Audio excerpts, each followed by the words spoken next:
essa é uma aula das mais importantes que eu tenho para dar para vocês. Todas elas são importantes. Algumas são aulas difíceis de se dar, como o período que a igreja sai do primeiro século. Quando ela vai entrando no segundo, terceiro século, até 1500 começa a reforma, é um período muito difícil. Que é um período que registra muita coisa danosa à igreja, muita erva daninha que cresceu junto com o trigo, né? Muito joio que aparece ali. E essa aula agora ela vem para aliviar, estabelecer, porque daqui para frente agora a igreja vai entrar num período maravilhoso. Quer dizer, a ramificação protestante histórica, né? Porque em 1500 existe, em 1054 a igreja católica, no caso católica mencionada pelo patrístico lá, né? A igreja que era igreja mesmo, que vinha. Em 1054 ela é contestada pela igreja oriental, então existe o split, a cisão. Então a gente vai ter a igreja ortodoxa e a igreja católica romana, patriarca e papas. Lá em 1500 acontece o quê?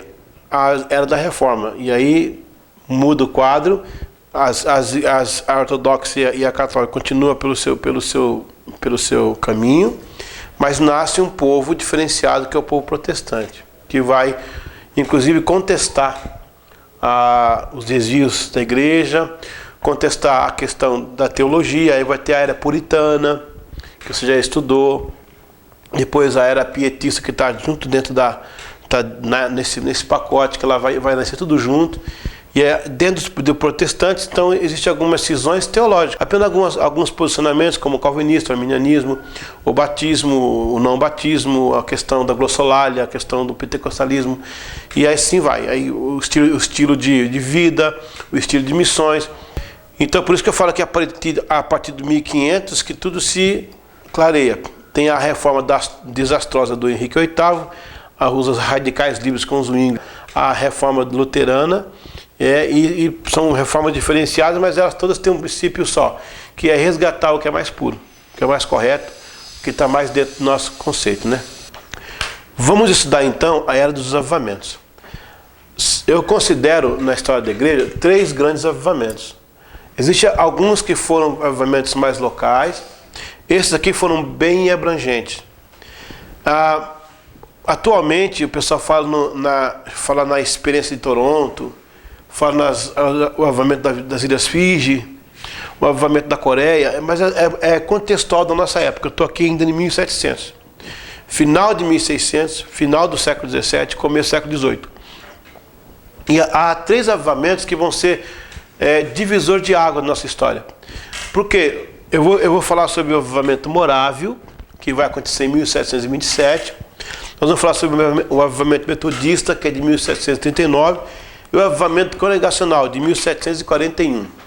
Esses avivamentos, eles vão trazer para a gente uma ideia mais abrangente do que foi que o Espírito Santo de Deus fez naquela época. Depois virá o avivamento de Gales e logo em seguida o da Rua Azusa. Mas aí são avivamentos já do período pentecostal. Eu estou terminando a era avivalista.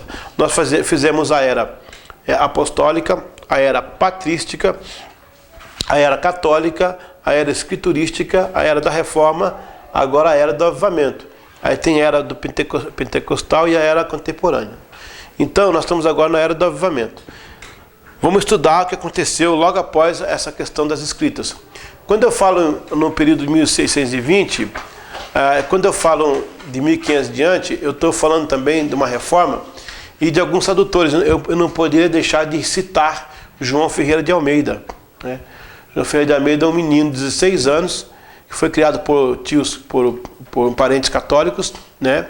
Ele pega um navio, ele vai num navio, numa viagem, e põe um folhetinho em espanhol explicando a Bíblia. Ele fala, por que não tem em português? Ele começa a tentar traduzir. Esse menino, né, começa a mexer com tradução na tenridade. Ele vai conseguir traduzir para o português, né, a Bíblia que tinha na época, os originais que ele tinha na época. O João Ferreira de Almeida, que nunca foi padre, tá? Eu quero até registrar aqui na câmera, nunca foi padre. Nunca foi padre. A história diz que na época era a nomenclatura que dava aos religiosos, sacerdote, padre, porque não tinha nomenclatura pastor. Mas ele foi pastor da igreja holandesa, ele foi pastor em Goa, lá na Índia. Ele quase foi executado pelos católicos. No dia da execução dele chegou um cavaleiro do rei solicitando que ele fosse à Holanda, bem na hora de matá-lo. Providência divina. Ele traduziu toda a Bíblia, né, e mandou para o rei da Holanda olhar, mas perderam os originais no caminho. Ele teve que retraduzir tudo de novo. Olha só que trabalho naquela época. E quando ele morreu, um amigo dele continuou o trabalho dele, terminou. Ele nasceu em Torres de Mangalde. E eu queria deixar esse destaque especial ao João Ferreira de Almeida. Bom, na página 2 da nossa apostila, a Era dos Avivamentos, o sopro de Deus sobre a igreja. No período do final do século XVI e até o início do século XIX, Deus enviou uma unção tremenda sobre o seu povo na face da terra. Veja através da história que os avivamentos não eram apenas mover de Deus. Todos eles tiveram um propósito. Após o período da reforma, o Espírito Santo soprou veemente sobre a igreja. Então, na verdade, não era só um movimento. O avivamento não era só um movimento. Ele era um movimento com propósito. Deus estava direcionando a sua igreja agora para conquistar o mundo com a verdade viva. Porque do jeito que ela estava, não dá para conquistar o mundo.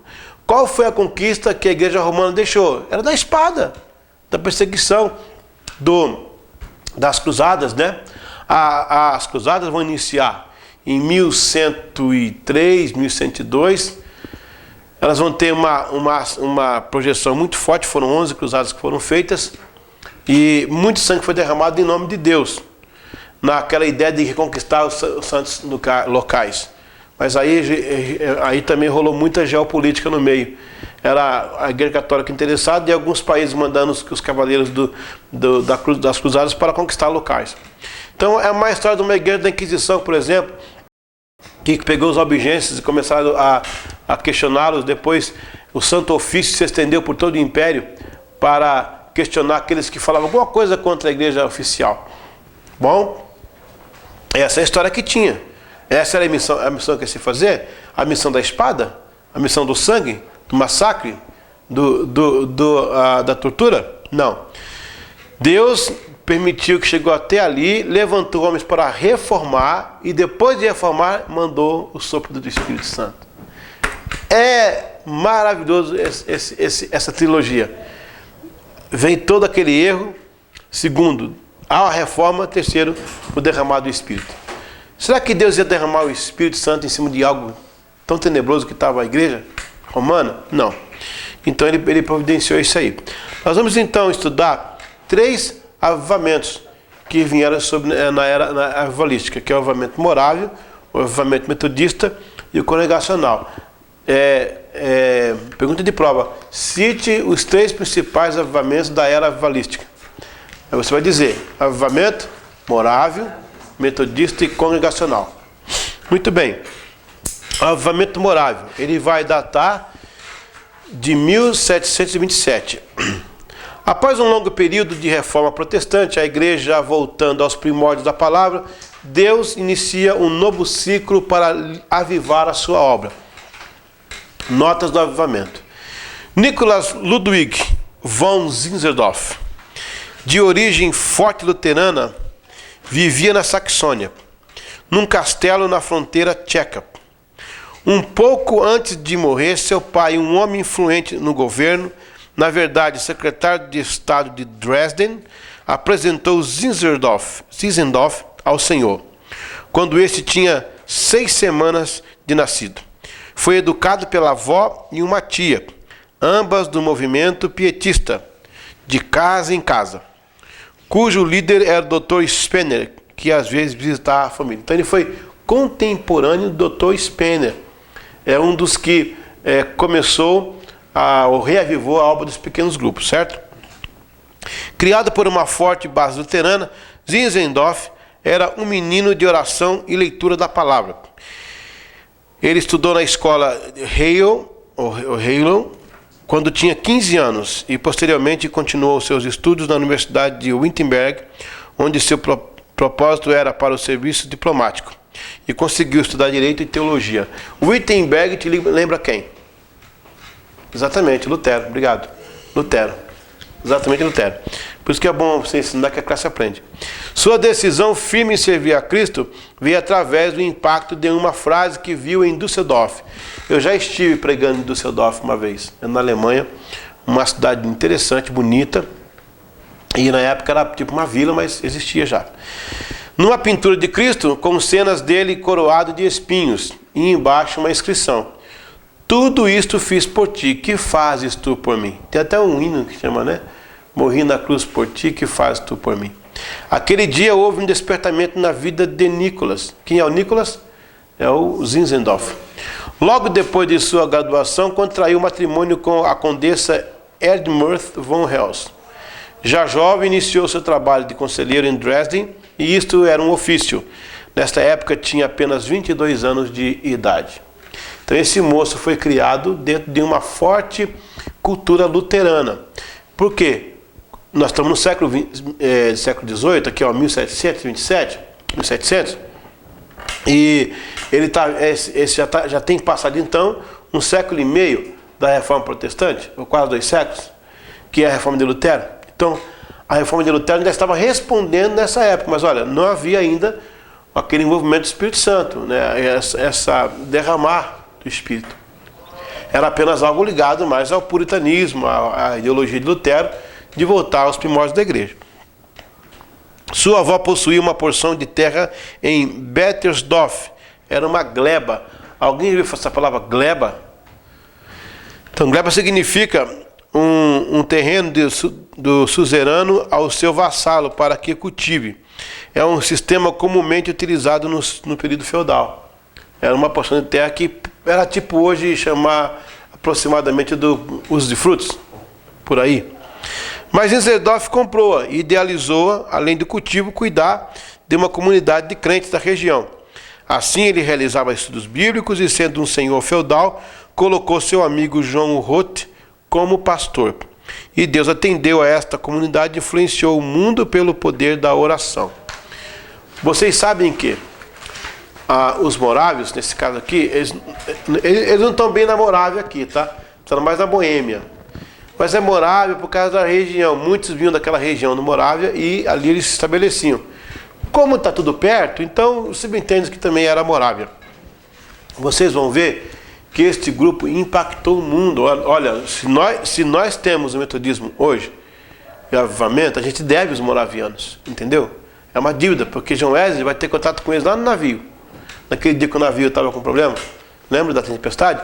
Então João Wesley vai encontrar esse grupo lá. Interessante que eu fui pastor nos Estados Unidos e eu conheci uma igreja morávia, pelo menos de origem morávia, né?